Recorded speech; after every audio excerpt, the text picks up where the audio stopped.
Selamat pagi, siang, sore, atau malam.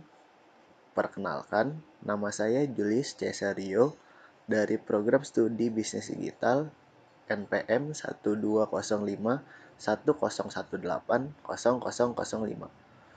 Pada hari ini, dalam kesempatan kali ini, saya akan mempresentasikan mengenai visualisasi yang saya buat untuk pemenuhan nilai tugas ujian tengah semester mata kuliah Business Intelligence.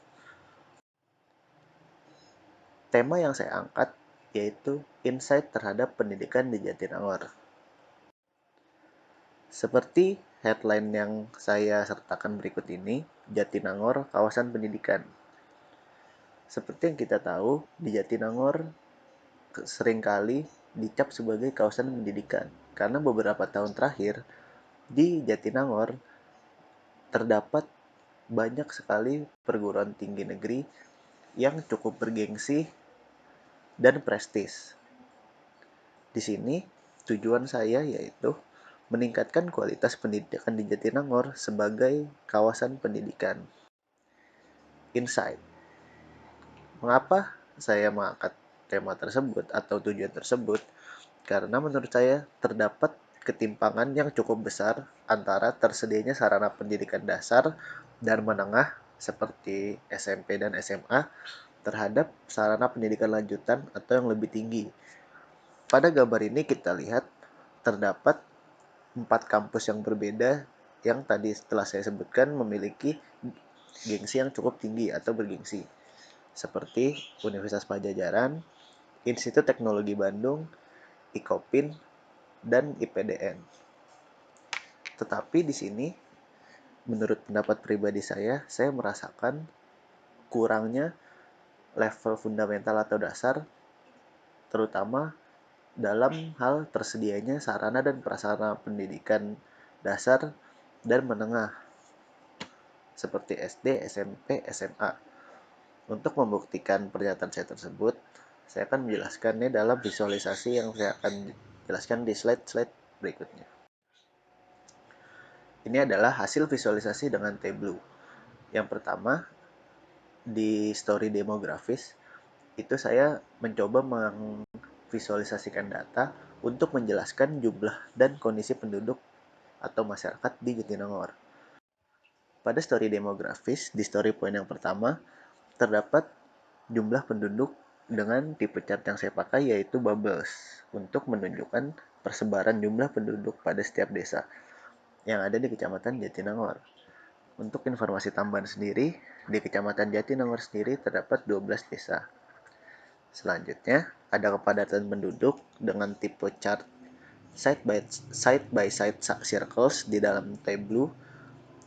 Di sini parameter yang digunakan yaitu luas setiap desa dibandingkan dengan jumlah kepala keluarga yang ada.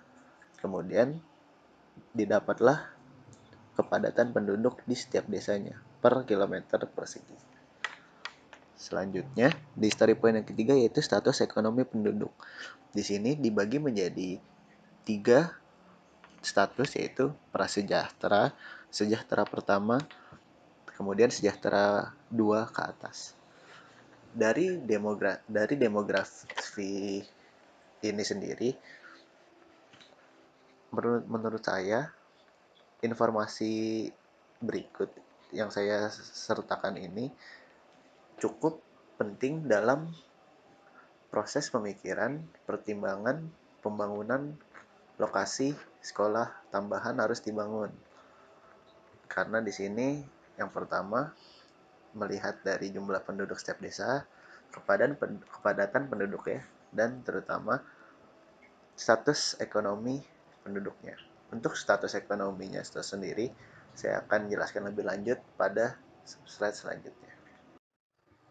Kemudian yang selanjutnya ada story tentang geografis. Pada bagian ini, saya membuat visualisasi untuk mencoba menjelaskan tentang kondisi lahan dan kondisi alam yang ada di Jatinangor. Pada story geografis yang kedua ini, terdapat 3 buah story point yang saya ambil. Yang pertama ada luas dan penggunaan lahan. Yang kedua ada jarak dari desa ke pusat kecamatan. Yang ketiga ada kondisi jalan. Untuk luas dan penggunaan lahan sendiri dan kondisi jalan, saya menggunakan tipe chart bars serta jarak dari desa ke pusat kecamatan saya menggunakan side by side circle. Untuk story geografis sendiri, saya buat atau visualisasikan dengan tujuan sebagai referensi bahan pertimbangan untuk pemerintah setempat dalam menentukan di mana sekolah tambahan harus dibangun dari 12 desa yang terdapat di Jatinangor untuk menciptakan suasana sekolah yang ideal, dalam hal ini akses dan jarak atau waktu tempuh bagi siswa atau murid di Jatinangor untuk mencapai desa dengan sekolah tambahan tersebut.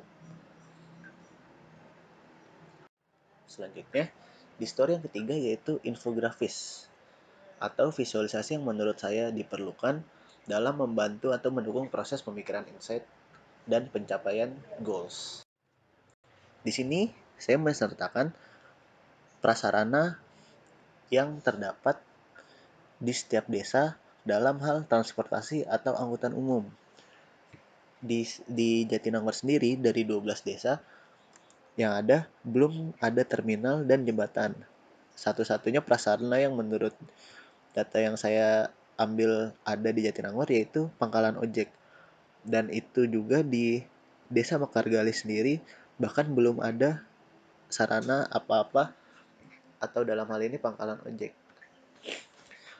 Selanjutnya ada kendaraan yang tersedia atau moda utama para masyarakat atau penduduk Jatinangor di setiap desa di Jatinangor. Di sini yaitu ada roda 2 dan roda 4. Info ini sekali lagi saya sajikan sebagai bahan pertimbangan untuk akses atau moda transportasi dari setiap murid atau pelajar yang ada di Jatinangor untuk menempuh sekolahnya tersebut. Begitu. Dan selanjutnya itu ada inti dari insight atau visualisasi yang saya buat. Yang pertama itu ada rasio sebagai visualisasi pembanding SD, SMP, SMA yang akan saya jelaskan lebih lanjut nantinya. Dan yang kedua ada perbandingan atau menunjukkan grafik atau visualisasi mengenai deklinasi atau penurunan yang terjadi. Mengakibatkan tidak terakomodasinya atau dengan kata lain tidak tertampungnya murid-murid dari yang telah lulus sekolah dasar untuk melanjutkan ke jenjang selanjutnya yaitu SMP dan bahkan SMA. Oleh karena itu, visualisasi ini saya buat untuk mencegah hal itu terjadi karena dengan Jatinangor yang notabene-nya kawasan pendidikan, menurut saya akan sangat ironis apabila terjadi banyaknya murid atau siswa khususnya di Kecamatan Jatinangor yang tidak terakomodasi kebutuhannya dalam hal ini sarana dan prasarana pendidikan yang ada, yaitu jumlah gedung sekolah, ruang kelas, dan guru. Oleh karena itu, dengan visualisasi yang saya buat, semoga saya berharap besar ke depannya bahwa pemerintah setempat dapat mempertimbangkan poin-poin yang telah saya berikan tadi untuk kemudian membangun sarana prasarana pendidikan tambahan khususnya di SMP dan SMA untuk mengakomodir dan memberikan peluang bagi para siswa dan murid yang ada di Jatinangor untuk melanjutkan sekolah ke jenjang yang selanjutnya. Tipe cat yang saya pakai untuk perbandingan ini yaitu line karena menurut saya ini yang paling informatif dan menarik dalam menunjukkan penurunan atau deklinasi yang terjadi. Terakhir, sumber data yang saya ambil yaitu publikasi Badan Pusat Statistik Kabupaten Sumedang yang berjudul Jatinangor dalam Angka. Mengapa saya hanya mengambil satu sumber data? Karena menurut saya data yang diberikan sudah sudah lengkap atau komprehensif serta terpercaya karena dikeluarkan oleh Badan Pusat Statistik Kabupaten Sumedang. Oleh karena itu, saya merasa tidak lagi membutuhkan sumber data lainnya, karena menurut saya sudah cukup. Sekian presentasi saya mengenai ujian tengah semester mata kuliah bisnis intelijen saya yang berjudul Insight Pendidikan di Jatinangor. Semoga hal ini dapat berguna untuk di masa depan, serta saya memohon maaf apabila ada kesalahan yang saya buat, baik dari data yang saya tampilkan ataupun kesalahan-kesalahan saya pada saat presentasi. Atas perhatian Bapak Jeffrey, saya ucapkan banyak terima kasih. Selamat pagi, siang, sore, atau malam. Sampai jumpa.